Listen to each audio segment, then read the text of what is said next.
Rewari today, खबरें जो सबसे पहले पहुंचाए आप तक। Celebrating 25th anniversary, we are always number one. Covering Delhi NCR, रोजगार दिलाए बेरोजगारी भगाए।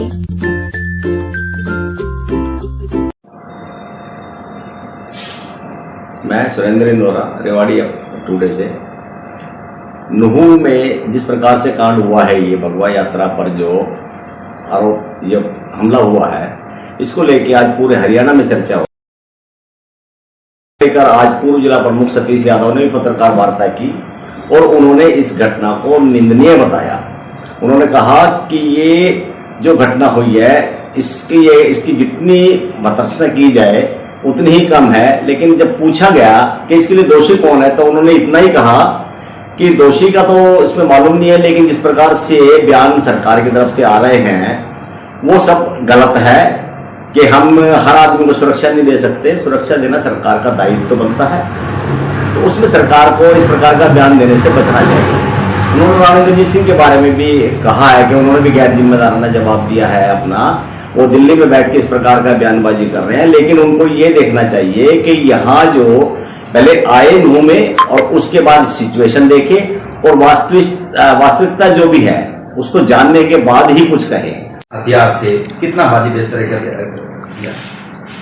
अब मैं तो दोनों पक्ष नहीं मानता। मैं तो आपसे पहले कह रहा हम सब भारतीय हैं। और रही बात पक्षों के पास हथियार की, तो हमारे यहाँ से रेवाड़ी से सैकड़ों की संख्या में महिलाएं, बच्चे, बुजुर्ग और नौजवान गए थे। और मेरा एक बात का मानना है कि अपराधी की कोई जात और धर्म नहीं हुआ। कोई भी व्यक्ति अपराध करने के लिए अपने परिवार के साथ नहीं लेके जाएगा। और कोई अगर एक आधा परसेंट, मैं ये कहता हूं, मैं उनकी बात को भी कहूं, अगर एक आधा परसेंट कोई था भी, तो आप सभी लोगों को एक नजरिए से नहीं देख सकते।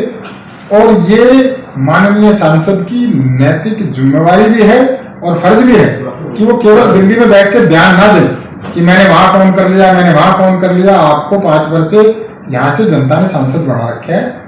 आप जनता के बीच में आइए, जनता के बीच में आके वस्तुस्थिति का ज्ञान लीजिए कि वाकई में हुआ क्या था।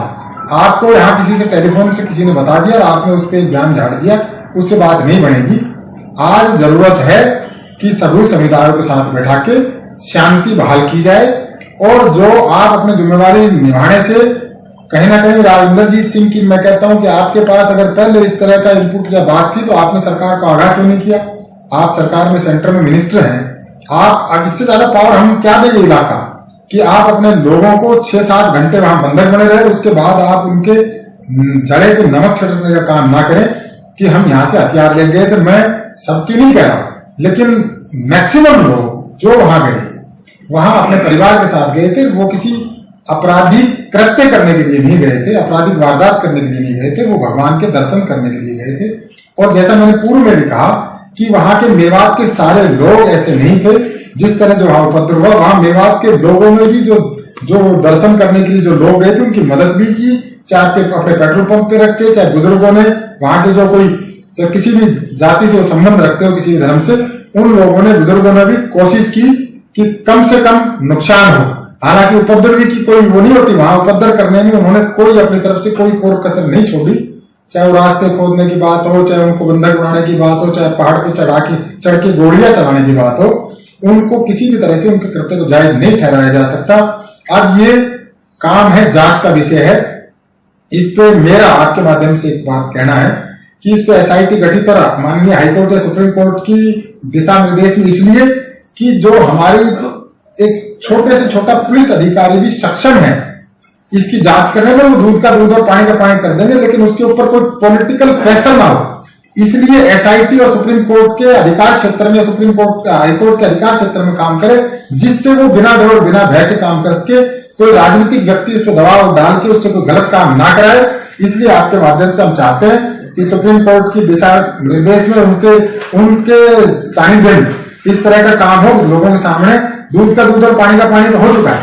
मतलब ये तो प्रचार प्रसार का जमाना है, सोशल मीडिया का जमाना है कि सभी एक एक विजुअल, एक एक घटना सब कैमरों में कैद है और उनको कोई झुटला नहीं सकता। एक बार ये तो गैर जिम्मेदार बयान है। क्या तो दिया? ये नहीं है बात नहीं क्या दिया?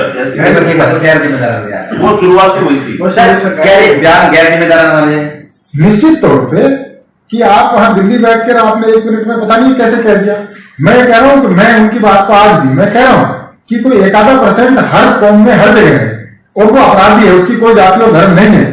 हम उसको अगर किसी हिंदू ने भी इस तरह की कोई हथियार लेके या कहीं धार्मिक भड़काए भावना भड़काने काम किया तो उसके खिलाफ भी कड़ी से कड़ी कार्रवाई की जाए, लेकिन आप सारे समाज को इस तरह से उनके ऊपर उंगली नहीं उठा सकते।